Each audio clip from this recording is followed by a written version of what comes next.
واقعہ بتاتا ہوں. ہمارے ایک دوست تھے بڑے مالدار، میں نے پہلے بھی یہ کئی بار واقعہ بیان کیا ہے.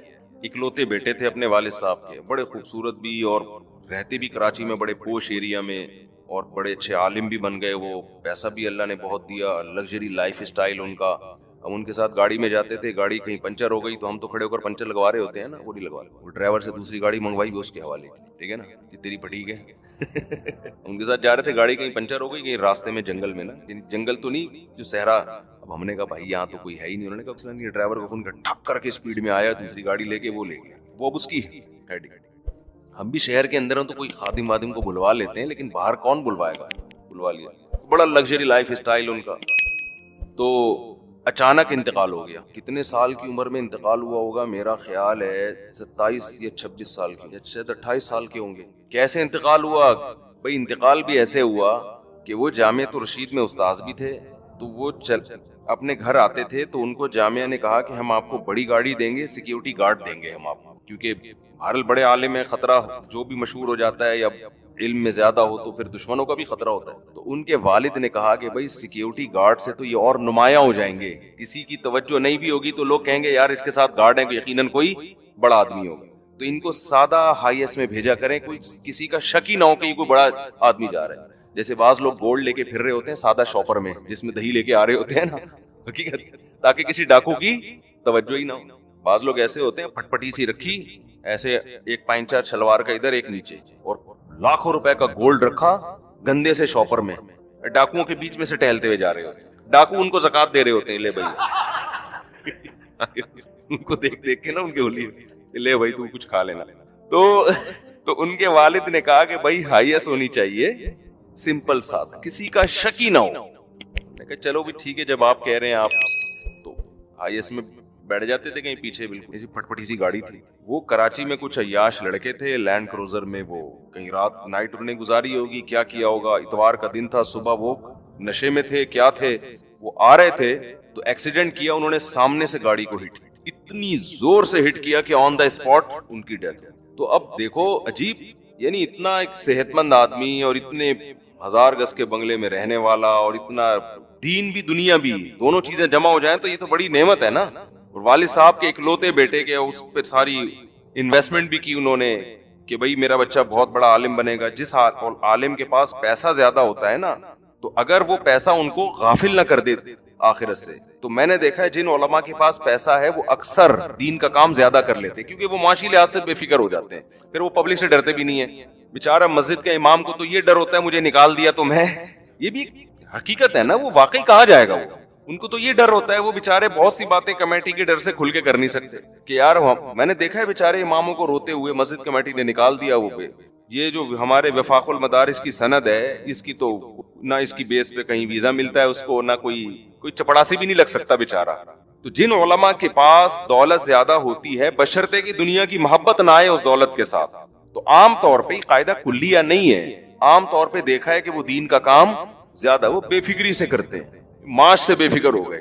تو یہ بھی ان میں تھا کہ پیسہ بھی تھا تو معاش سے بالکل بے فکر، تو وہ زیادہ کام کر رہے ہیں، مدرسے سے تنخواہ بھی نہیں لیتے تھے بلکہ الٹا دے رہے ہوتے تھے. تو جب ان کی موت کی خبر مجھے ملی نا، میں تو شوق میں آ گیا. میں ظاہر ہے ہم تو مسلمان ہیں، ہم سوچتے ہیں اللہ کے ہر کام میں حکمت ہے، مصلحت ہے. میں بہت سوچتا رہا اللہ اس میں کیا مصلحت ہے. اب تو ان کے کام کرنے کا ٹائم شروع ہوا تھا، ان کے والد نے اتنا ان کو علم سکھایا. اب ظاہر ہے دین سے فارغ ہوئے تھے، جامعہ میں ٹیچر بنے. اب آج اگر وہ زندہ ہوتے تو وہ بہت آگے جا چکے ہوتے، بہت آگے جا چکے ہوتے. ملک کے بڑے بڑے علاموں میں ان کا شاید شمار ہوتا، کیونکہ بہت بچپن سے ہی صحیح لائن پہ لگ گئے نا.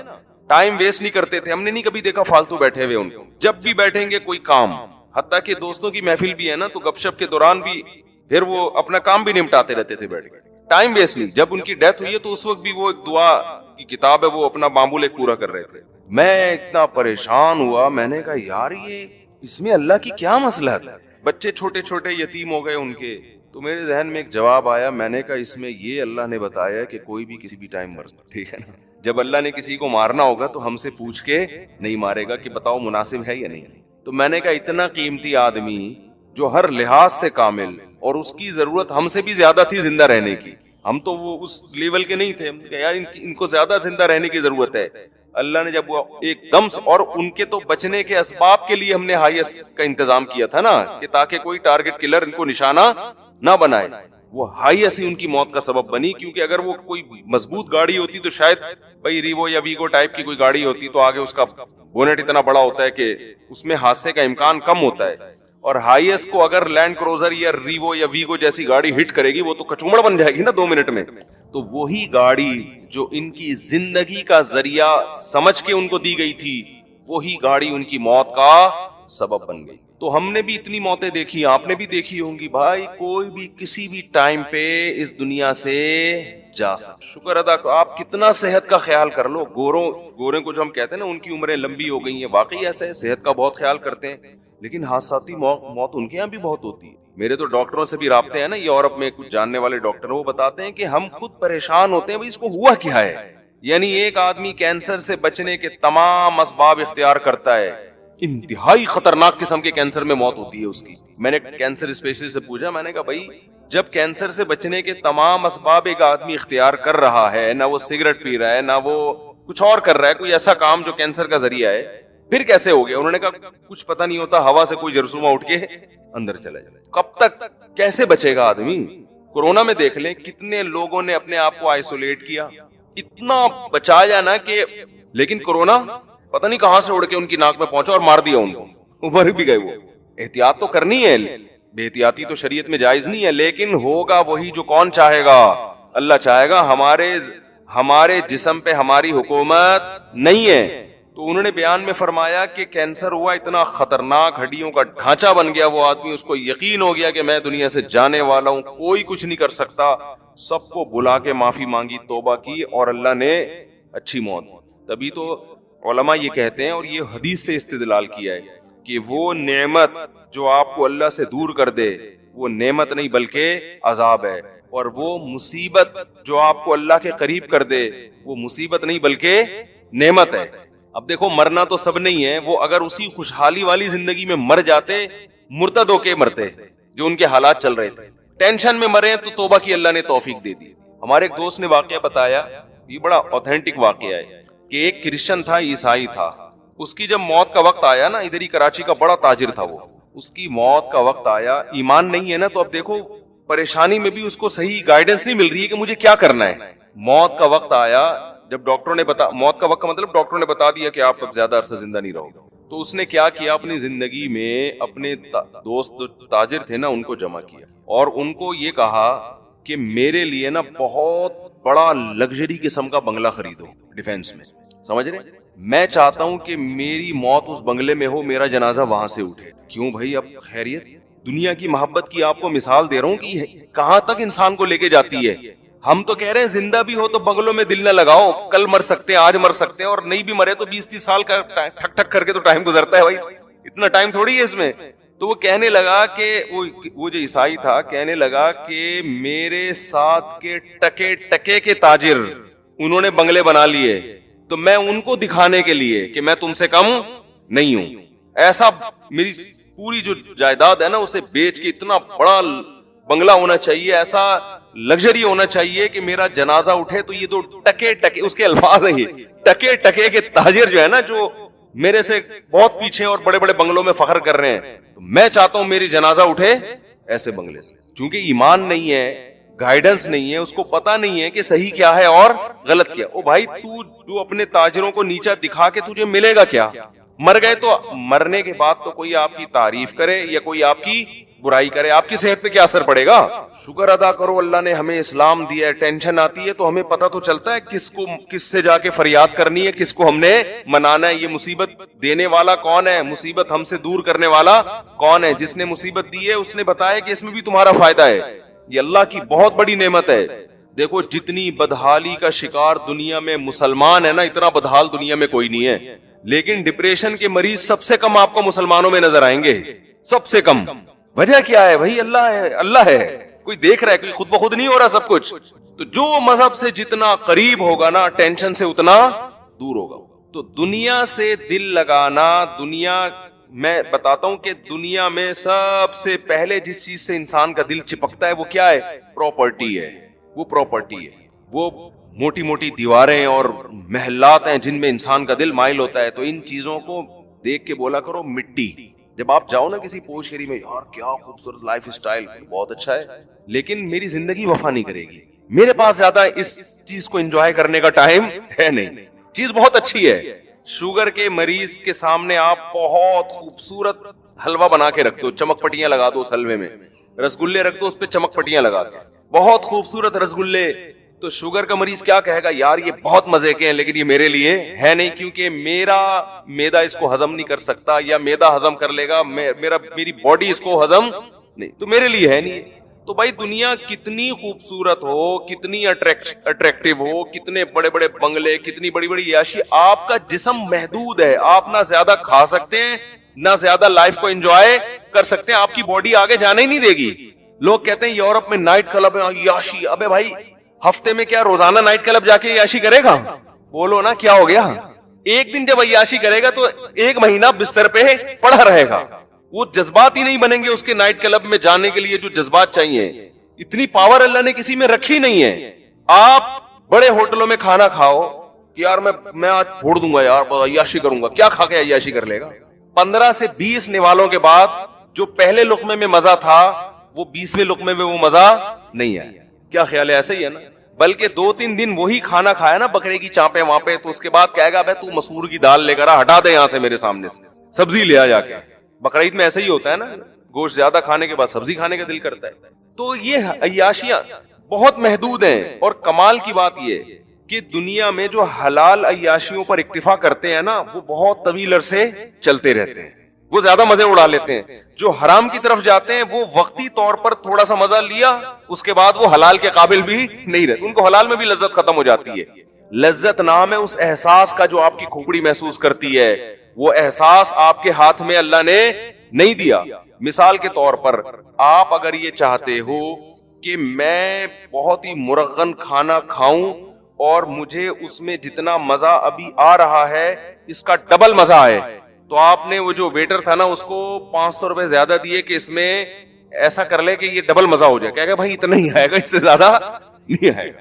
کتنا ہی مزے کا کھانا ہو, آپ اپنے دماغ کی حص تھوڑی بڑھا سکتے ہو. سمجھ میں آ رہی ہے بات کہ نہیں آ رہی؟ وہ تھوڑی بڑھے گی. انسان دھوکے میں آتا ہے اپنی موجودہ حالت کو دیکھ کر, اور وہ یہ سمجھ بیٹھتا ہے کہ مجھے کچھ بھی ہونے والا نہیں ہے. آپ ہر وقت تیار رہیں, کسی کو کسی بھی ٹائم پہ کچھ بھی ہو سکتا ہے, کچھ بھی ہو سکتا ہے. فرعون اسی چکر میں آ گیا تھا. تو فرعون کے دربار میں جو ایک آدمی مسلمان ہوا نا, جس نے اپنا اسلام چھپایا ہوا تھا, اس نے فرعون کو کیا کہا ہے, یا قومی لکم الملک اليوم ظاہرین فی الارض, اے میری قوم دیکھو آج تمہارے پاس بادشاہت ہے, آج تم زمین میں غالب ہو. اچھا وہ یہ شو کر رہا ہے میں تمہارا ہی میں صحیح ہوں, لیکن موسیٰ کی بات کو تھوڑا سا غور کر لو. یعنی اتنا بھی رد نہ کرو کہ بس جو موسیٰ کا آپ سننا ہی نہیں, سن تو لو نا, ایک دفعہ سن تو لو کیا کہہ رہے ہیں. تو وہ ایک حکمت کے ساتھ تبلیغ کر رہا ہے نا. اگر وہ یہ شو کر دے میں تو موسیٰ پہ ایمان لے آیا, پھر تو کوئی بات سنے گا ہی نہیں. تو وہ یہ شو نہیں کر رہا کہ میں موسیٰ پہ ایمان لایا. وہ کہہ رہا ہے بھائی ہم کو یہ چاہیے کہ ہم غور کر لیں کہ موسیٰ کی بات کو سیریس لے کے ایک دفعہ غور کریں, اگر اس کے بعد غلط لگتی ہے تو ریجیکٹ کر دیں. لیکن یہ جو کہہ رہا ہوں سننا ہی نہیں ہے. آپ نے دیکھا ہوگا تبلیغ والے کسی کے گھر جا کے دروازہ بجائے نا, یہ دین ہمارے اندر آ جائے اور ہم نے کلمہ پڑھا ہے, بعض لوگ لفظ سننا پسند نہیں کرتے. یہ ٹائم ویسٹ نہیں کرو ہمارا, نکلو یہاں سے. بھائی آپ نہیں جاؤ, تھوڑی دیر سن لو, کبھی اکیلے میں بیٹھ کے شاید غور کرنے کی توفیق مل جائے. یار کوئی بندہ کوئی بات کہہ کر گیا ہے, کوئی غلط ایسا تو نہیں وہ صحیح کہہ کے گیا ہو. جو آدمی سننا برداشت نہیں کرتا نا, اللہ اس کو کبھی ہدایت نہیں دیتے. جو اپنے بارے میں یہ فرض کر لینا کہ میں بالکل صحیح ہوں, مجھے کوئی سمجھائے نہیں, مجھے کوئی نصیحت ہی نہیں چاہیے, سمجھ لو اس کی تباہی یہاں سے شروع ہو گئی. اور جو آدمی اپنے کان کھلے رکھتا ہے, یار کوئی بات میرے فائدے کی اگر بتاؤ تو میں سنتا ہوں, ٹھیک ہے میری سمجھ میں نہیں آئی تو میں اس کو مسرت کر دوں گا. تو یہ وہ لوگ ہوتے ہیں جن میں تکبر نہیں ہوتا. بعض خطیب ہوتے ہیں, آپ ان کو جا کے بتانا چاہو نا سر آپ نے بیان میں نا مجھے, تم کون ہوتے مجھے سمجھانے والے, سمجھ لو اب یہ غلطیاں کرنا شروع کرے گا, اب یہ پھینکتا رہے گا اور یہ برباد ہو جائے گا. تو جس آدمی نے اپنا لچک رکھی ہوتی ہے کہ بھائی میرے میں کوئی غلطی ہو تو بتا دو, تو ٹھیک ہے وہ غلطی نہ مانے لیکن سن لے, غور کر لے. تو فرعون کو, حامان کو دنیا کی ظاہری حالت دیکھ کر یہ خیال گزرا کہ ہم ہمیشہ اسی طرح رہیں گے. جوان آدمی یہ سمجھتا ہے میں ہمیشہ اسی طرح رہوں گا, خوبصورت یہ سمجھتا ہے میں ہمیشہ ایسا ہی رہوں گا, دولت مند سمجھتا ہے میں ہمیشہ ایسے ہی رہوں گا. بھائی یہ تھوڑے دن میں ٹائم ختم. اور جب آپ کا ٹائم آئے گا نا, پڑے ہوئے ہوگے بستر پہ اور قسم پرسی کی زندگی گزار رہے ہوگے, تو آپ کو اور مجھے عبرت ہوگی, لیکن ہمیں دیکھ کے دوسرے کو پھر بھی عبرت نہیں ہوگی. سمجھ رہے ہیں؟ ہمیں تو عبرت ہو جائے گی یار ہم کیا کرتے رہے ہیں, جہاں تو کہیں اور رہے ہیں, تیاری ہم نے کہیں اور کے لیے کی. نظر سوئے دنیا, قدم سوئے مرقد. کہاں جا رہا ہے, کدھر دیکھتا ہے. قدم ہے قبرستان کی طرف, دل لگا رہا ہے بحریہ ٹاؤن کے پلاٹوں میں. ابے بحریہ کے قبرستان میں ہی دل لگا لے تو, وہ تو یقینی ہے نا. بحریہ ٹاؤن جو بھی جائے گا بالآخر وہاں کے قبرستان میں تو جائے گا, تو وہاں کا کی طرف توجہ ہی نہیں ہے. تو شاعر نے کہا ہے, مرقد کہتے ہیں قبر کو, نظر سوئے دنیا, قدم سوئے مرقد. تیری نظر دنیا کی طرف ہے, چل کے کہاں جا رہا ہے, قبر کی طرف.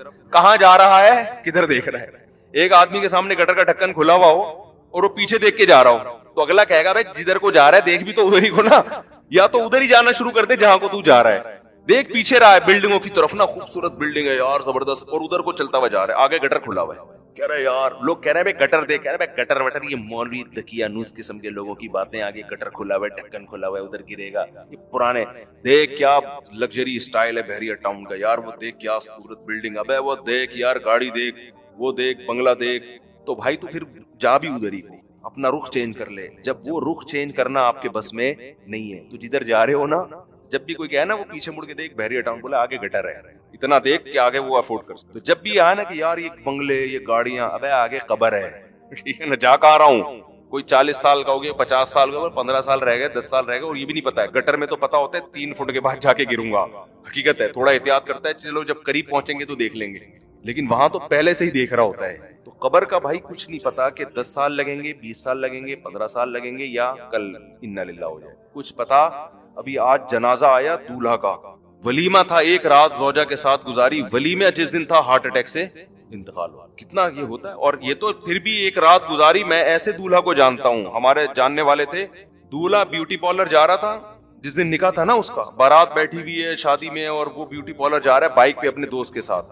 کراچی میں یہ پیٹرول پمپ کے قریب نا, یہ جو نازم آباد پیٹرول پمپ نہیں ہے, یہاں کیا ہوا ہے کہ ایک بائک سلپ ہوئی ہے, پیچھے مزہ والا سر کو چل کے چلا گیا. کیا گزری ہوگی والدین پر, یار ہمارا بیٹا جس کی شادی ہو رہی ہے, دولہا بنا ہوا ہے, دلہن پہ کیا گزری ہوگی, وہ پچکا ہوا سر آ رہا ہے. تو یہ سب اللہ بچائے, ہم سب کو عافیت میں رہا, اللہ سے عافیت مانگنی چاہیے, لیکن یہ سب دنیا میں ہو رہا ہے. اس لیے دل لگانے کا کوئی آپشن ہے ہی نہیں ہمارے پاس. کام سارے کرو, دل نہ لگاؤ. اسلام آپ کو کام سے منع تھوڑی کرتا ہے. بھائی کیوں ٹینشن کیوں لے رہے ہو بھائی, ہو بھی سکتی ہے شادی, ہو سکتا ہے جس دن طے ہو اس سے پہلے انا للہ ہو جائے.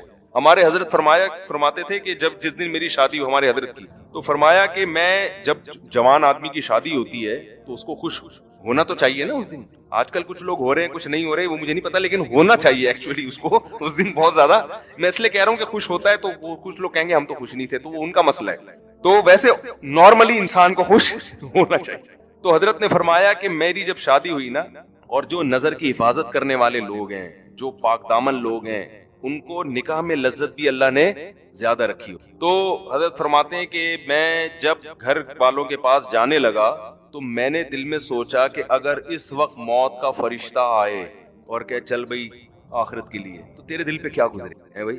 آدمی اصولی طور پر, شاید ہم جیسے نالائق ہوتے ہیں, ہم کہتے ہیں اللہ 3-4 دن تو مہلت دے دے, اتنے عرصے کے بعد پہلی دفعہ شادی ہو رہی ہے. طارق مسعود صاحب ہوتے تو چلو کوئی مسئلہ نہیں تھا, کئی دفعہ ہو چکی تھی پہلے بھی.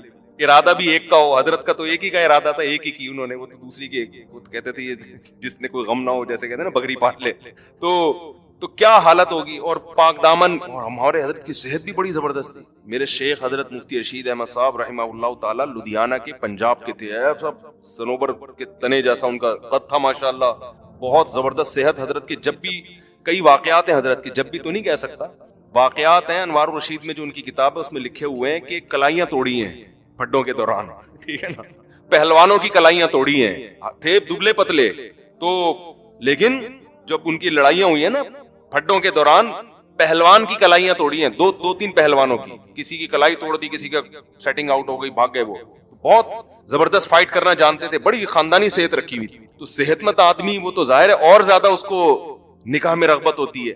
تو حضرت فرماتے ہیں میں نے اپنا محاسبہ کیا. وہ ہر وقت نا اپنے آپ کو چیک کرتے تھے یہ بڑے لوگ, کہ ہم آخرت سے غافل تو نہیں ہو رہے کہیں.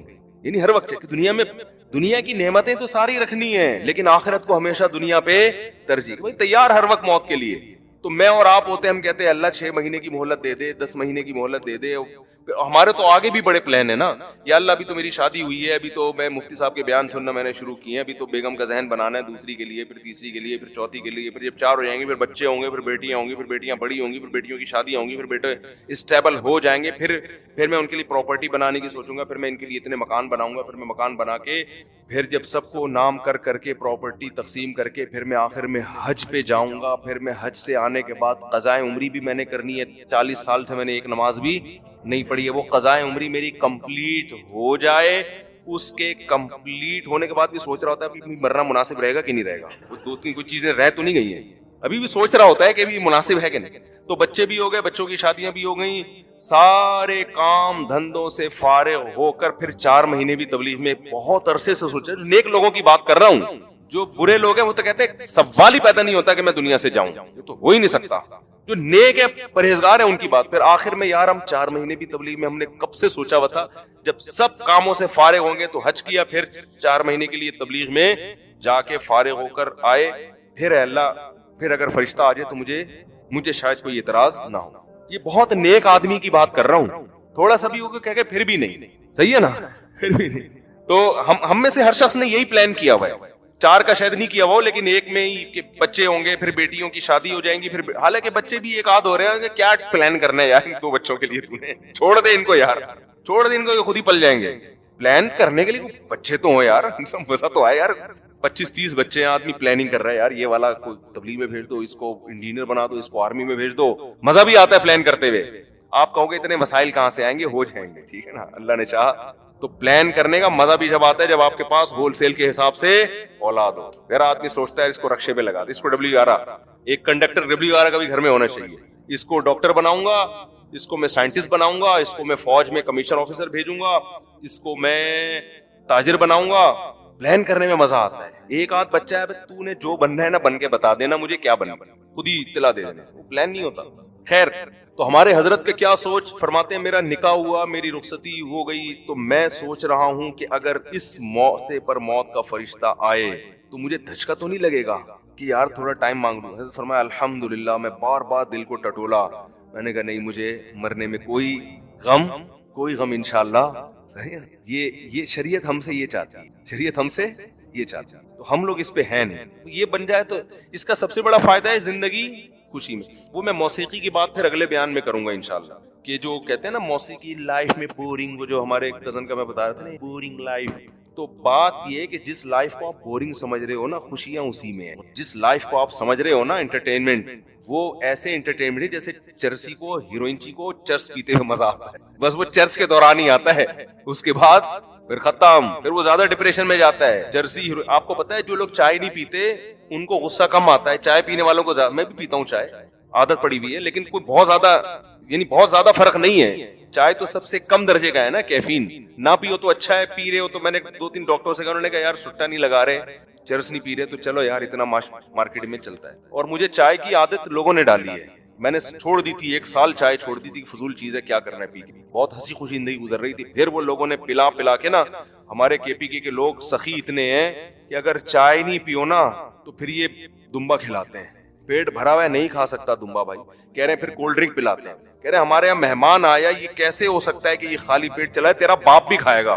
حقیقت ہے, ہمارے مہمان آئے یار خالی پیٹ چلا جائے. ابے بھائی میں اس کا بھی تو مہمان تھا, ادھر میں دمبا چربی میں کھا کے آیا ہوا ہوں, وہاں میں نے کولڈ ڈرنک بھی پی لی, لسی بھی پی لی, بھائی میں پھٹ پھٹا کے مر جاؤں گا. کہہ رہے ہیں ہم لوگ سوچیں اپنے بچوں کو کیا بتائیں گے یار, ہمارے مہمان آئے, اور تو غیرت کا مسئلہ ہے. تو چائے سب سے کیا ہے, ہلکی چیز ہے. بھائی تو چائے بنا کے لے آئے, ورنہ کولڈ ڈرنک تو اس سے زیادہ خطرناک ہے. لسی کی جگہ نہیں ہے پیٹ میں, تو مجبوراً پھر لوگ بھی ایسے ہی ہیں. تو یعنی جو پنجاب میں جاؤ تو ہر جگہ پھر ہم نے کہا یار یہ اس سے پاکستان میں بچنا میرے جیسے آدمی کے لیے ممکن نہیں ہے, پی لے, ٹھیک ہے کیا ہو. لیکن حقیقت بتاؤں, میں نے جب 1 سال چائے چھوڑی رکھی تھی نا, تو مجھے ہو گیا تھا کہ جو میرے اندر ہر آدمی میں کچھ نہ کچھ غصہ تو ہوتا ہے نا, وہ بھی ختم ہو گیا تھا. یعنی غصے والی باتیں بھی نہیں آ رہا تھا. وجہ کیا ہے کہ چائے بھی آپ کو ریلیکس کرتی ہے نا, تو جب آپ کو ریلیکس کرتی ہے تو پھر آپ اس کے عادی ہو جاتے ہیں, پھر آپ کو کوانٹٹی بڑھانی پڑتی ہے. تو یہ ہر چیز میں ایسے ہی بڑھاتے, لیکن وہ چونکہ بہت کم درجے کا نشہ ہے, وہ بہت زیادہ پیتے رہو تو جا کے ہوتا ہے, اور اس سے چھوڑنا بھی کوئی اتنا مشکل کام نہیں ہے, 3-4 دن تک 8-10 دن تک اثر ہوگا, پھر نارمل ہو جاؤ گے. لیکن جو زیادہ نشے کی چیزیں ہیں نا وہ بڑی ڈینجرس ہوتی, اس میں چرسی ہیروئن چیز زیادہ ڈپریشن میں ہوتے ہیں, حالانکہ وہ ڈپریشن ختم کرنے کے لیے پی رہے ہوتے ہیں. صحیح ہے نا بھائی, تو ڈپریشن ہو. ایک ہمارے محلے میں ایک بندہ تھا, وہ سگریٹ پیتے تھے, وہ 55-60 سال ان کی عمر, ان کے پھیپڑوں میں بلغم بہت پیدا ہوتا تھا, ٹی بی ہو گئی ان کو, وہ سگریٹ پیتے تھے تو بلغم نکلتا. ڈاکٹر کہہ رہے ہیں یہ سگریٹ چھوڑ دے, وہ کہہ رہے ہیں ڈاکٹر صاحب جب سے سگریٹ پیتا ہوں تو بلغم اکھڑتا ہے. اب جب نہیں پیتے تو وہ تکلیف ہوتی تھی. ڈاکٹر نے کہا یہ پیدا سگریٹ کی وجہ سے ہو رہا ہے, جب پینا چھوڑ دو گے تھوڑے دن تکلیف ہوگی, یہ پیدا ہونا ہی ختم. لیکن سگریٹ پینے والے کی کھوپڑی میں یہ بات نہیں آتی, وہ سمجھتا ہے سگریٹ پی کے میں ریلیکس ہو جاتا ہوں. ابے بھائی جو سگریٹ نہیں پیتا وہ پیے بغیر ریلیکس ہوتا ہے, ٹھیک ہے نا. جو تیری کنڈیشن سگریٹ پینے کے بعد بنتی ہے نا, تجھے خوشی محسوس ہوتی ہے, وہ جو اس کو سگریٹ کی عادت نہ ہو وہ سگریٹ کے بغیر وہ خوشی محسوس کرتا ہے. تو موسیقی اور یہ انٹرٹینمنٹ کا بھی یہی ہے کہ جو ان چیزوں کے عادی ہو گئے ان کو خوشی کے لیے یہ چیزیں چاہیے, نہیں ملیں گی تو ٹینشن میں جاتے ہیں. اور جو ان چیزوں کے عادی نہیں ہے وہ یہ چیزیں سنے بغیر وہ مزے میں ہوتے ہیں, جو آپ کو موسیقی سن کے مزہ آ رہا ہوتا ہے. یہ بات کھوپڑی میں لوگوں کی آ نہیں رہی ہے. تو یہ پھر کبھی کسی اور موقع پر انشاءاللہ اس پر میں تفصیلی بات کروں گا. اللہ ہمیں گناہوں سے بچنے کی توفیق عطا فرمائے اور اس دنیا کو مسافر خانہ سمجھنے کی توفیق عطا فرمائے. وَأَقُولُ رَجُلَانِ مِنْكُمْ, مجھے بخار میں اتنی تکلیف ہوتی ہے جتنی تم میں سے 2 آدمیوں کو ہوتی ہے. آپ پر جب بیماری آتی تھی نا آپ کو تکلیف دوسروں سے زیادہ ہوتی تھی. اور امی عائشہ رضی اللہ تعالی عنہا فرماتی ہیں کہ نبی صلی اللہ علیہ وسلم کا سر مبارک میری گود میں تھا جب آپ کی روح نکلی ہے, اور آپ کو آپ کی جو میں نے موت کی تکلیف دیکھی ہے, جس شدت میں آپ جس تکلیف میں تھے, اس کے بعد مجھے کسی کی موت کی جو آسانی سے کوئی دنیا سے گیا ہو نا, اس کے مرنے پر مجھے کبھی رشک نہیں آیا. رشک کا کیا مطلب کہ بھئی یہ اتنی آسانی سے چلا گیا تو اس کا مطلب یہ زیادہ اچھا تھا, اور معاذ اللہ آپ صلی اللہ علیہ وسلم کے اعمال کم تھے, تو یہ تو ممکن نہیں ہے نا. کہتے ہیں مجھے کبھی کسی پہ رش نہیں آیا کہ آرام سے مر گیا تو بہت نیک ہوگا, ٹھیک ہے نا. بہت مشکل ہے سمجھانا. امی عائشہ فرماتی ہیں کہ یعنی امی عائشہ کی حدیث کا مفہوم بیان کر رہا ہوں کہ نبی صلی اللہ علیہ وسلم کی موت کے وقت جو تکلیف کی حالت تھی اس کو جب سے میں نے دیکھا ہے, تو امی عائشہ کی بات کا خلاصہ یہ ہے کہ اب اگر میں کسی کو دیکھتی ہوں نا کہ آرام سے روح نکل رہی ہے, یعنی آرام سے مر رہا ہے, دنیا سے جا رہا ہے, تو مجھے اس پہ رش نہیں آتا کہ وہ بہت نیک ہوگا. کیا مطلب؟ اس کا نیک عمل سے تعلق بولتے کیوں نہیں ہے. لیکن ہمارے ہاں سارا مدار کس پر ہے؟ مرنے کے بعد شکل کیسی ہے اس کی, آڑا ترشا ہو گیا تو جہنم میں جا رہا ہے اس کا مطلب. اور اگر مرا ہوا ہے دانت کھلے میں ایسا لگ رہا ہے مسکرا رہا ہے, سیدھا کہاں جا رہا ہے؟ او بھائی اگر خدا نخواستہ کوئی لکوے کا مریض تھا, کوئی فالج کا مریض تھا, وہ تو مرے گا تو اس کا تو بیچارے کا ہوگا تھوڑا سا چہرہ بھی ٹیڑھا ہو سکتا ہے, کچھ بھی ہو سکتا ہے, نیک لوگوں کا بھی ہو سکتا ہے. تو مدار کس پر ہے؟ اعمال پر. اور نیک لوگوں کو بعض دفعہ موت کے وقت ڈبل تکلیف دی جاتی ہے. ایک تو اس لیے دی جاتی ہے, یا تو اس لیے کہ کوئی گناہ ان کا باقی رہ گیا ہوتا ہے. اللہ کیا کہتے ہیں بھائی قبر میں جانے سے پہلے اس کو ہمارے پاس دھلا کے لے کے آؤ, صاف ستھرا ہو کے. اب ہمارے پاس آ رہا ہے تو اب ہم نہیں چاہتے کہ اس کے گناہوں کی گٹھری ہو, اس کو پاک صاف کر کے لے. میں نے بڑے بڑے بزرگ دیکھے جن کو آخری وقت میں بہت مصیبت میں گزری ان کی, یعنی زندگی کے آخری ایام, بیٹیوں کی ٹینشن, کسی بیٹی کو طلاق ہو گئی وہ گھر آ گئی, کوئی اور مسئلہ ہو گیا تو بڑی ٹینشن میں آخری وقت. لیکن وہ زبان سے کیا کہتے تھے؟ شکر. کیا شاید اللہ تعالیٰ ہمارے گناہوں کو معاف کرنا چاہتے. اولاد کی حدیث میں آتا ہے کہ انسان کو اس کی گھر والی کی طرف سے, اس کی اولاد کی طرف سے, اس کے جسم کی طرف سے تکلیفیں پہنچتی رہتی ہیں اور اس کے گناہ معاف ہوتے رہتے ہیں حتی لقی اللہ طاہرا مطہرا, جب اللہ کے پاس آتا ہے نیٹ کلین, بالکل گناہوں سے پاک صاف ہو گیا. لیکن یہ تکلیف ہوتی ہے جس میں صبر کی توفیق بھی ملتی ہے, کیونکہ اللہ دے رہا ہے نا تکلیف, اور اللہ سزا کے طور پہ نہیں بلکہ کفارے کے طور پہ, تاکہ ہمارے پاس آئے تو صاف ستھرا ہو گئے. تو اس تکلیف میں پھر صبر کی توفیق, اس لیے علماء کہتے ہیں جس تکلیف میں صبر کی توفیق مل رہی ہے سمجھ لو یہ رحمت ہے. یہ کیا ہے؟ رحمت. یہ اللہ آپ کو بنانا چاہ رہا ہے کچھ. اب لوگ کہتے ہیں یہ والی تکلیف کیوں, وہ والی کیوں نہیں آئی, یہ تو بہت زیادہ ہو گئی. تو بھائی اللہ سے کوئی نہیں لڑ سکتا, وہ جو دے رہا ہے وہ اس پہ صبر کرو. اسی کو کہتے ہیں تقدیر پر رضا. جو اللہ نے مقدر کیا ہے اب اس پہ کیا ہے, کوشش کریں گے اللہ سے عافیت مانگیں, اے اللہ ہمیں تکلیفیں نہیں چاہیے, ہم تو ویسے ہی کمزور ہیں, ایسا نہ ہو تکلیف میں اور ہی نافرمانی پہ نہ آ جائیں, ہمیں تو خوشیوں بھری زندگی چاہیے. اور اللہ ان خوشیوں میں شکر کی توفیق دے کے گناہ معاف کر دے. ٹھیک ہے نا. جیسے لوگ حکیم کے پاس جاتے ہیں, حکیم صاحب کے پاس دو طریقے ہوتے ہیں علاج کے. ایک طریقہ تو یہ کہ بھائی یہ کڑوی گولی ہے, 2-3 کھاؤ گے فٹ فاٹ ہو جاؤ گے, اس میں یہ بھی پرہیز, یہ بھی پرہیز, یہ بھی پرہیز. اور ایک طریقہ ہوتا ہے بھائی دودھ جلیبی کھاؤ, علاج لمبا ہو جائے گا, لیکن وہ دوا میں کیا ہے, دودھ جلیبی. تو آپ کہتے ہو بھائی یہ دودھ جلیبی والا مجھے دے دو, ٹھیک ہے لمبا علاج کروا لوں گا, فائدہ دیر سے ہوگا, لیکن میں یہ کریلے کا جوس نہیں پی سکتا. تو ہم نالائق لوگ ہیں. شکر سے بھی انسان کے ترقی ہوتی ہے, تو اللہ سے یہ مانگنا چاہیے اللہ ہمیں نعمتیں دے, تکلیفوں سے بچا, اور شکر کی توفیق دے تاکہ ہمارے درجات بلند ہوں. تو شکر کے بھی تو بڑے فضائل ہیں نا. تو مانگنے تو کیونکہ عبدیت اور غلامی کا تقاضا یہ ہے کہ اللہ سے عافیت مانگی جائے, لیکن اللہ تکلیف دے دے تو اس پہ صبر. تو ہمارے نبی صلی اللہ علیہ وسلم کو ہاں یا تو اس لیے تکلیف ہوتی ہے گناہ معاف, یا اس لیے کہ درجات بلند. اللہ چاہتا ہے کہ بھئی یہ دنیا آزمائش کی جگہ ہے, جب آخرت میں آنا تو اتنا تجھے نوازوں. تو ہمارے نبی صلی اللہ علیہ وسلم جنت میں آخرت میں سب سے اعلی مقام کس کا ہوگا؟ سید الانبیاء محمد صلی اللہ علیہ وسلم, حضرت آدم سے بھی زیادہ, نوح علیہ السلام سے بھی زیادہ. تو اللہ نے فرمایا کہ آپ کو پروٹوکول دینے کے لیے آخری جو اب آپ کا آخرت کا سفر ہے نا, اس میں مادی تکلیف آپ کو دوسروں سے زیادہ دی جائے گی. یہی وجہ ہے کہ حضرت فاطمہ رضی اللہ تعالی عنہا, آپ کی چہیتی بیٹی, جب انہوں نے آپ صلی اللہ علیہ وسلم کی اس تکلیف کو دیکھا نا, جو موت کے وقت تکلیف تھی اور جو بخار کی شدت تھی, واہ کرب ابتا, فرماتی تھی ہائے میرے والد کا کرب. بہت زیادہ غمزدہ ہو گئی ان کو دیکھ کر کس قدر تکلیف میں ہیں. تو آپ صلی اللہ علیہ وسلم نے فرمایا لا کرب علی ابیک بعد الیوم. کیسے تسلی کے جملے. اپنی بیٹی سے فرمایا ہے فاطمہ تیرے باپ پر آج کے بعد کوئی تکلیف, بولو لا کرب علی ابیک بعد الیوم. اس میں بھی آپ صبر کا پہلو تلاش کر رہے ہیں, شکر کا. بس یہ اللہ کی طرف سے آخری ہے.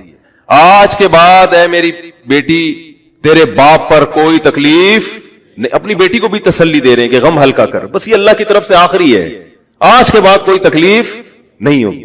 تو ہمارے ہاں وہ بیچارہ تکلیف سے جا رہا ہے, تو یار دیکھا آ گیا نا سامنے, لوگ کہتے ہیں یہ دیکھا, ہم تو کہتے تھے بندہ ہی 2 نمبر ہے, اب آ گیا نا, دیکھو کیسے مر رہا ہے. اور پیغمبروں کو تکلیف تو دی جاتی ہے, لیکن کوئی ایسا عیب نہیں ہوتا, ایسی بیماری نہیں ہوتی جو لوگوں میں معیوب سمجھی جاتی ہو. یہ نہیں ہوتا, کیونکہ پیغمبر اللہ کے قاصد ہیں, تو اللہ ان کو ہر لحاظ سے امت کو یہ بتانا چاہتے ہیں یہ میرے رسول ہیں, یہ میرے سفیر ہیں. تو کوئی بھی ایسی چیز جس کی وجہ سے لوگوں کو ان سے نفرت ہو, یا طبعی نفرت جو انسان کے اختیار میں نہیں ہوتی, تو اللہ ایسی بیماری اور ایسی تکلیف سے بچاتے ہیں ان کو. سمجھ میں آ رہی ہے بات. لیکن امتی کو ایسی تکلیف ہو سکتی ہے. یہ جو ختم نبوت کے علماء کہتے ہیں نا مرزا غلام احمد بیت الخلا میں گر کے مر گیا, تو بعض لوگ کہتے ہیں وہ تو بیت الخلا میں تو فلاں بزرگ کا بھی انتقال ہوا تھا, فلاں کا بھی. بزرگ کا ہو سکتا ہے, پیغمبر کا بیت الخلا میں انتقال بولو نہیں ہو سکتا, کیونکہ پیغمبر کو اللہ ایسے عیب سے بچاتے ہیں جو انسانوں میں عیب سمجھے جاتے ہیں. تو پیغمبر کو ایسی بیماری نہیں ہوتی, جیسے اچھوت کی بیماری ہے کہ کوئی ہاتھ نہیں لگا سکتا اس کو, ایسی بیماری پیغمبروں کو نہیں ہوتی. کوڑ کی بیماری پیغمبروں کو نہیں ہوتی, کیونکہ ایسی بیماری جس سے لوگ گھن کھاتے ہیں, ایسی نہیں. لیکن امتی کو ہو سکتی ہے, امتی کو ایسی بیماری ہو سکتی ہے, اللہ اس کے درجات کیا کرے گا, بلند کرے گا اس سے. مجھے ایک واقعہ کسی نے سنایا کہ ایک ہندو تھا, اس کو کوڑ کی بیماری تھی. کوڑ نہیں ہوتا, گوشت گلنا شروع ہو جاتا ہے, تو یہ بیماری پھیلتی ہے.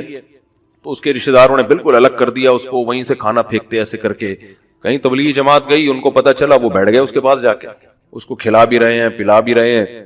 تو وہ بڑا متاثر ہوا, یار سب نے چھوڑ دیا اور مسلمان ہو کے, تبلیغ والے تو اکرام کا کوئی موقع الحمدللہ چھوڑتے نہیں. تو وہ مسلمان ہو گیا اور پھر اس کا انتقال ہو گیا تھوڑے دنوں میں.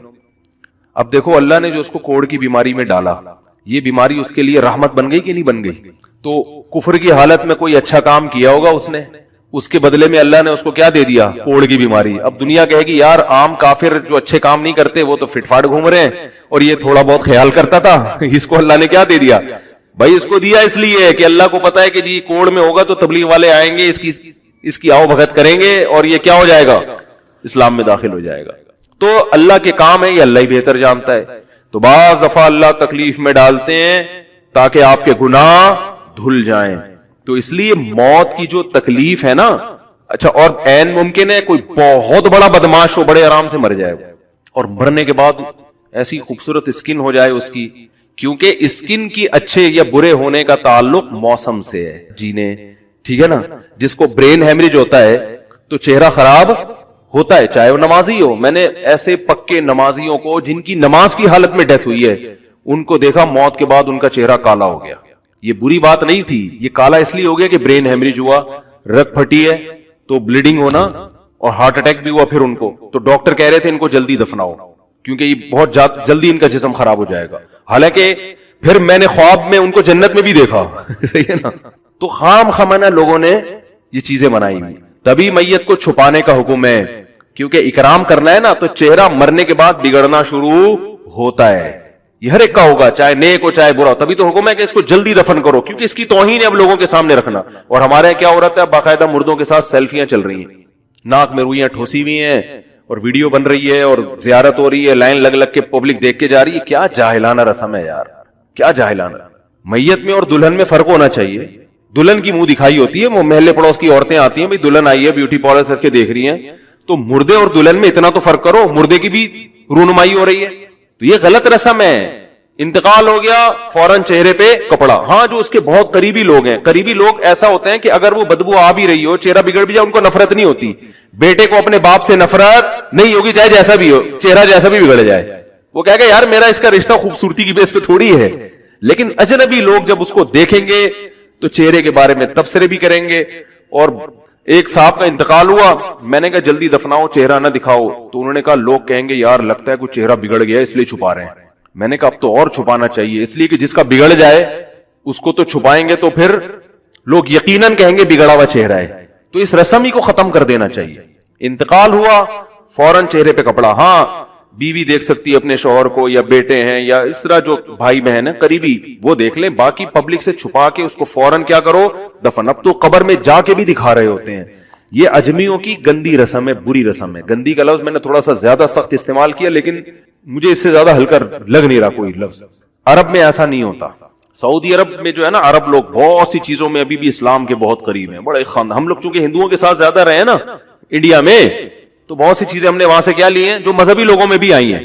عرب میں یہ سسٹم نہیں ملے گا آپ. عرب میں جب تک زندہ ہے احترام، ادب، تمیز. انتقال ہو گیا فوراً سے پہلے دفنایا. قبر پہ تختی بھی نہیں لگاتے. وہ جائز ہے تختی لگانا لیکن وہ بھی نہیں لگاتے. کہہ رہے ہیں اب اس کو تختیوں کی ضرورت نہیں ہے، اب دعاؤں کی ضرورت ہے. دعائیں ہوتی رہتی ہیں ابا کے لیے، صدقات و خیرات کرتے ہیں. ایسا صدقے کرتے ہیں عرب کہ آپ کی سوچ ہوگی. ایسی سخاوت ہے عربوں میں، اپنے ابا کے لیے اپنی اماں کے لیے دعائیں کرتے ہیں. وہ میں نے بتایا نا ایک واقعہ میں نے بہت پہلے سنایا تھا. جدہ میں کسی کے ہاں ٹھہرا ہوا تھا سعودی عرب میں، پاکستانی تھے. وہ کسی عرب کے ساتھ 30 سال سے ملازمت کر رہے تھے. عربوں کا نا آپ کو ایک پہلو دکھایا جاتا ہے میڈیا پہ، جو اچھا پہلو ہے وہ نہیں دکھایا جاتا. جو اسلام کی وجہ سے ان میں خوبیاں ہیں وہ نہیں دکھایا جاتا. تو ایک عرب شیخ تھا جس کی ہاں یہ ملازم. دوسرا عرب کا جو اصل کلچر آپ کو ملے گا گاؤں دیہاتوں میں. شہروں میں تو پتہ نہیں کون کون آگے آباد ہوا ہے، اس میں اچھے بھی ہیں برے بھی ہیں. کہہ رہے میں نے دیکھا کہ وہ ایک عرب شیخ اپنی فیکٹری سے نکلا، میں تو ایک بھکاری آیا، اس نے اللہ کے نام پہ کچھ مانگا. اس کے پاس پتہ نہیں تنخواہ بانٹنے نکل رہا تھا کیا نکل رہا تھا، اس کے پاس بہت سارے پیسے تھے ریال. تو اس نے اس کو بھکاری کو دے دیے. بھکاری کو جیسے دیے بھکاری نے، اچھا یہ عرب بھی 80 سال کا بڈھا، تو اس بھکاری نے اس کے عربی کے ماں باپ کو دعائیں دینا شروع کر دی دل سے. نا وہ پاکستانی تھا، ہوا بڑا ڈیڑھ ہوشیار. دعائیں دی، اللہ کرے تمہارے ابا کی مغفرت ہو جائے، اللہ کرے. تو وہ عرب کو اتنا اچھا لگا اس نے اور دے دی. پھر وہ شروع ہو گیا اللہ کرے تمہارے ابا وہ پھر اور دے دی. کہہ رہے ہیں اتنے پیسے اس بھکاری کو دے دیے. میں نے کہا یار یہ تو لاکھوں پتی بن گیا ہے. سارے پیسے ختم ہو گئے اس کے پاس، اور وہ گھنا دعائیں دیتا جا رہا ہے. وہ جو گھنا تھا نا وہ کیا کر رہا ہے، وہ بھی گھنا بن کے طبیعت سے دعائیں دے رہا ہے. وہ رونا بھی آ جاتا ہے پاکستانیوں کو، آپ کو پتا ہے. تو کہہ رہے وہ چلا گیا، پیسے ختم ہو گئے. اس عربی نے کہا اگر یہ میرے پاس اور بھی پیسے ہوتے نا، یہ دعائیں دیتا رہتا میں پیسے. بعض ایسے جذبات ہو جاتے ہیں نا انسان کے کہ اس کو لگتا ہے کہ شاید یہ دعا قبول ہو رہی ہے. بعض دفعہ ایسی کیفیات آ جاتی ہیں انسان کے اوپر. تو وہ پاکستانی تھے جنہوں نے مجھے واقعہ سنا. کہہ رہے ہیں یار ان کے اندر کوئی ان کے قریب رہے نا تو بعض چیزیں ان میں بڑی خاندانی. عربوں میں ماں باپ کا بہت احترام ہے، بہت. جتنے کسٹمر کے ساتھ بدتمیز ہوتے ہیں نا، باپ اور ماں کے ساتھ اتنے ہی اچھا سلوک کرتے ہیں. ایسا نہیں ہے جیسے زبان چلا دی اور یہ کر دیا. باپ بیٹھا ہوگا سب چپ کر کے آرام سے بیٹھے ہوں گے کہ باپ یہ بول بیٹا رہا ہے. ہمارے یہاں بیٹا باپ لگ، میں تو لوگوں سے پوچھتا ہوں یہ پہلے کہ مجھے ایسا لگ رہا ہے آپ کا بچہ آپ سے پہلے پیدا ہو گیا، یعنی وہ باپ بنا ہوا ہوتا ہے ٹھیک ہے نا، باتیں ایسے کر رہا ہوتا ہے کہ جو بیٹا ہے وہ باپ لگ رہا ہے، جو باپ ہے وہ بیٹا لگ رہا ہے. تو خیر کہاں سے کہاں بات چلی گئی، کیا بات کر رہا تھا؟ ارے یار یہ تو موضوع کو کوئی پکڑ کے رکھے، یہ بہت بڑی جاہل پیر کی بات تو میں نے شروع کی تھی، شیطان ہوا وغیرہ سب ہو گیا. ہاں یہ بات چل رہی تھی کہ موت کی تکلیف اگر کسی کو ہوتی ہے، میں یہ بتا رہا تھا کہ اسلام کی باتیں اللاجیکل بات اسلام نہیں کرتا.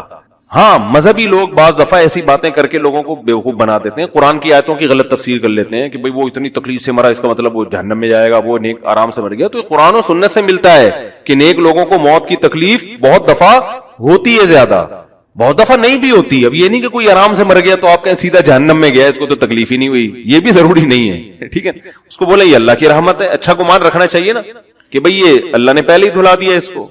تو یہ جو موت کی تکلیف جس کو قرآن میں آتا ہے نا کہ برے لوگوں کو موت کی تکلیف ہوتی ہے، وہ روح نکلنے کی ہے، کہ جب عالم برزخ کی طرف روح جاتی ہے اور اس کو برزخ کی چیزیں نظر آنا شروع ہوتی ہیں، تو پھر روح چاہتی نہیں ہے کہ میں جسم سے جدا ہوں، لیکن فرشتے اس کو کھینچ کے نکالتے ہیں. تو یہ عالم برزخ کی چیز ہے، اس کا اس مادی زندگی سے تعلق نہیں ہے. مادی زندگی میں تو کسی کے یہاں گولی مارو گے نا، ٹھا کر کے گئی نکل گئی مر گیا، اور کسی کو کیما بنا کے مارو گے تڑپا تڑپا کے تو تڑپ تڑپ کے مرے گا وہ. مادی زندگی میں کسی کو آگ میں پھینکو گے تو جل کے مرے گا، چاہے نیک آدمی ہو. اور کسی کی گردن اڑاؤ گے تلوار سے تو ایک منٹ میں کیا ہو گیا، ختم. لیکن جو اس کی روح نکل رہی ہے، خدا کے پاس جا رہی ہے، وہ منظر نافرمان کا بہت ہی بھیانک ہوتا ہے، اور نیک آدمی کی روح ایسے پرواز کرتی ہے، وہ اس کی تکلیف ہے. اور اس پہ میں ایک واقعہ بھی سنا چکا ہوں، دوبارہ نہیں سناؤں گا، کہ کیسے دنیا میں بھی اس کے مشاہدات ہوئے ہیں لوگوں کو، کہ کیسے ان کو آخرت کی چیزیں نظر آنا شروع ہو گئی اور وہ باتیں کر رہے ہیں، باقاعدہ بتا رہے ہیں فروح و ریحان و جنت نعیم. جو قرآن میں آتا ہے نا، فرشتے آتے ہیں اور اس کی روح قبض کرتے ہیں، تو وہ بعض دفعہ اللہ دنیا میں بھی دکھا دیتے ہیں. تو بات یہاں سے شروع ہوئی تھی، اذان کی بات میں نے شروع کی تھی، پھر وہ لاجک کی بات پتہ نہیں کہاں سے آئی، وہ میں بھول ہی گیا. تو اس جھوٹی نبوت کے دعوے دار کو نا اذان کی آواز آئی. حضرت مفتی تقی عثمانی صاحب دامت برکاتہم سے یہ واقعہ میں نے براہ راست سنا ہے کہ ایک آدمی پچھلی زمانے میں نا صدیوں پہلے کسی نے جھوٹی نبوت کا دعویٰ کیا. تو آپ کو پتا ہے ہر جھوٹے کے ساتھ 8-10 چمچے مل جاتے، تو اس کے ساتھ ایک چمچہ ہو گیا. تو جھوٹی نبوت کا دعویٰ کیا، اور پھر یہ لوگ سفر کر کے کہیں جا رہے تھے، تو کوئی ایسے سردیوں کا علاقہ تھا، ایسے ٹھنڈے جگہ پہ پہنچے جہاں بہت برفانی ٹھنڈ اور ہوا کے جھونکے. سردیوں میں ہوائیں جن علاقوں میں چلتی ہیں بہت کڑاکے دار سردی ہوتی ہے. تو اس جھوٹی نبوت کے دعوے دار کو نا اذان کی آواز آئی، اور اس اذان میں مؤذن کے الفاظ تھے اشہد ان محمد رسول اللہ، میں گواہی دیتا ہوں کہ محمد اللہ کے رسول ہے صلی اللہ علیہ وسلم. تو اس نے کہا کہ یار یہ آواز کہاں سے آ رہی ہے، اپنے چیلے سے کہا. اس نے کہا اپنے جو بھی مرشد اس کا، جو بھی پیر قذاب، اس سے کہا وہ دیکھ مینار پہ مؤذن چڑھا ہوا ہے، اندھیرے میں اتنی سخت سرد ہواؤں میں وہاں چڑھا ہوا ہے، اور کیا کہہ رہے اشہد ان محمد رسول اللہ. اس وقت جب سب سو رہے ہیں، اس نے کہا یار ہم نے جو نبوت کا دعویٰ کیا نا واپس لے لیتے ہیں ٹھیک ہے نا، ہم نے جو دعویٰ کیا نا نبوت کا، بہتر ہے کہ ہم اس سے کیا کر لیں، رجوع کر لیں. کیونکہ یہ پروٹوکول کسی سچے نبی کو تو مل سکتا ہے کہ رات کے آخری حصے میں عرب سے اتنا دور اندھیرے میں اٹھ کے سردیوں میں ایک آدمی کھڑے ہو کر محمد صلی اللہ علیہ وسلم کی نبوت کی شہادت دے رہا ہے. تو یہ عزت اور مقام کسی سچے نبی کو مل سکتا ہے، ہماری دکان چلنے والی نہیں ہے. عقل مند تھا، رجوع کر لیا اس نے. اور یہ رجوع الحمدللہ آج بھی سعودی عرب میں لوگ کر لیتے ہیں. پاکستان میں ایک شخص نے امام مہدی کا دعویٰ کیا، تو یہاں تو آپ کو پتا ہے امام مہدی کا بھی دعویٰ چلتا ہے، نبوت کے بھی چل جاتے ہیں، کچھ بھی چلاؤ کچھ لوگ اکٹھے ہو جائیں گے آپ کی گرد. تو وہ جب سعودی عرب گیا نا، وہ تو حکومت سعودیہ کو پتا چل گیا، حکومت سعودیہ نے گردن اڑانے کا حکم دیا اس کا نا، وہاں تو فوراً پکڑائی میں آؤ ہمارے حضرت یہ واقعہ سنایا کرتے تھے، بہت پرانا واقعہ ہے. تو کسی طرح وہ بھاگ کر آ گیا. تب لوگ اس کے پاس جا رہے ہیں، سنا آپ امام مہدی ہیں، کہہ رہے ہیں میں نے رجوع کر لیا ہے. حالانکہ امام مہدی سے تھوڑی رجوع ہوتا ہے، تو مسئلے سے تو رجوع ہوتا ہے، لیکن وہ کہا الحمدللہ ہم نے کیا کر لیا ہے، رجوع کر لیا. تو ہمارے حضرت اس بارے میں بڑی تعریف کرتے تھے اس معاملے میں کہ وہاں آپ کو وہاں اس طرح کی دکانیں نظر نہیں آئیں گی، جادوگر بھی نہیں نظر آئیں گے آپ کو سعودی عرب میں. خیر، تو اللہ کو یہ آواز بہت زیادہ پسند ہے، اور شیطان کو یہ آواز بہت بری لگتی ہے، بہت بری لگتی ہے. تو یہ کیوں پسند ہے؟ اس لیے کہ یہ اللہ کی کبریائی کو 5 وقت بیان، 5 وقت اللہ کی کبریائی بیان ہوتی ہے. اشہد اللہ الہ الا اللہ، میں گواہی دیتا ہوں کہ اللہ کے، ہم بے شک نہ سن رہے ہوں جو ہے نا، اللہ مؤذن کے ذریعے اپنا پیغام لوگوں تک پہنچا دیتا ہے. تو اس لیے بھائی نماز کی بہت سخت پابندی کرو. حدیث میں آتا ہے آپ صلی اللہ علیہ وسلم نے فرمایا کہ جو لوگ دنیا میں نماز میں صف اول میں ہوتے ہیں نا، قیامت کے دن جب اللہ کا دربار لگے گا تو وہی صف اول میں ہوں گے. دیکھو میں تو نالائق سا آدمی ہوں، ٹوٹی پھوٹی شہرت مل گئی، ٹوٹی پھوٹی، تو کوئی عقیدت مند ملنے کے لیے آتا ہے نا دور سے، تو میں دیکھتا ہوں اس کے چہرے پر ایسے خوشی کے آثار، یار جیسے عقیدت میں مرا جا رہا ہے، اور ایسا مل کے خوش ہو رہا ہے. جو کوئی دور دراز سے آئے بیچارہ تو وہ بڑا خوش ہو رہا ہوتا ہے کہ یار حضرت سے ملاقات ہو گئی. اور جو عقیدت مند لوگ ہیں ایسے بھی ہیں جو کہہ رہے ہیں پتہ نہیں کیوں ہو گئی ملاقات ان سے، ان کو شادیوں کے علاوہ آتا کیا ہے. تو ہر طرح کی چیز چل رہی ہے مارکیٹ میں.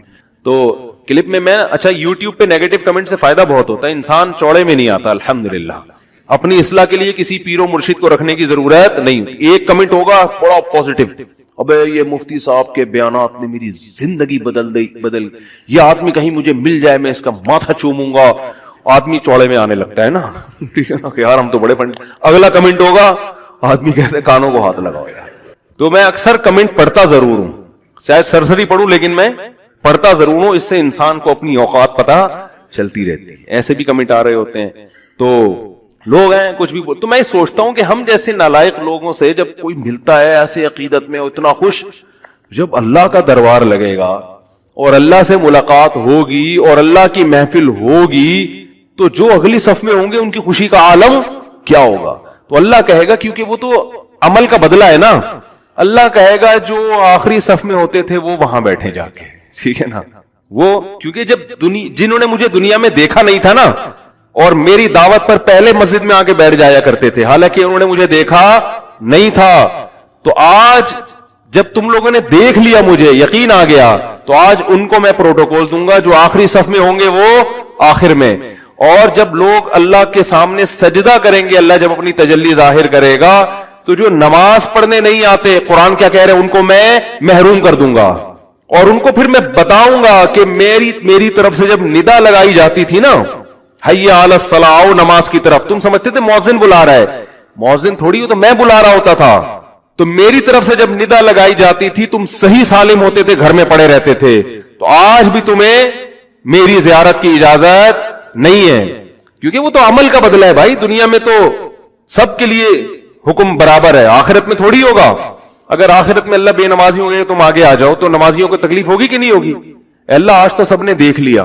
اور حدیث میں آتا ہے اللہ کا دیدار اتنا لذیذ ہوگا، اتنا اس میں لذت ہوگی کہ جنت کی ہر نعمت کو بھول جائیں گے لوگ. ابھی ہم نے دیکھا نہیں ہے نا، اس لیے ہماری سمجھ میں نہیں آ رہا. امام شافعی رحمہ اللہ تعالی فرماتے ہیں کہ اگر نافرمان کو صرف یہ عذاب دیا جاتا نا کہ جس دن اللہ کی زیارت ہوگی وہ اس زیارت سے محروم ہوں گے، تو فرماتے ہیں کہ جہنم کا عذاب نہ بھی ہوتا تو یہ عذاب کافی تھا ان کے لیے. کیونکہ امام شافعی تو کے دل میں تو اللہ کی معرفت تھی نا، وہ تو جانتے تھے کیا ہوگا. کہتے ہیں یہی عذاب بہت بڑا ہے کہ انہم عن ربہم یومئذ لمحجوبون، کہ یہ لوگ اس دن اللہ کی زیارت سے محروم ہو جائیں گے. تو قیامت کے دن جب اللہ کا دربار لگے گا یا جنت میں بھی اللہ کی زیارت ہوا کرے گی، تو آپ نے فرمایا کہ اللہ کے قریب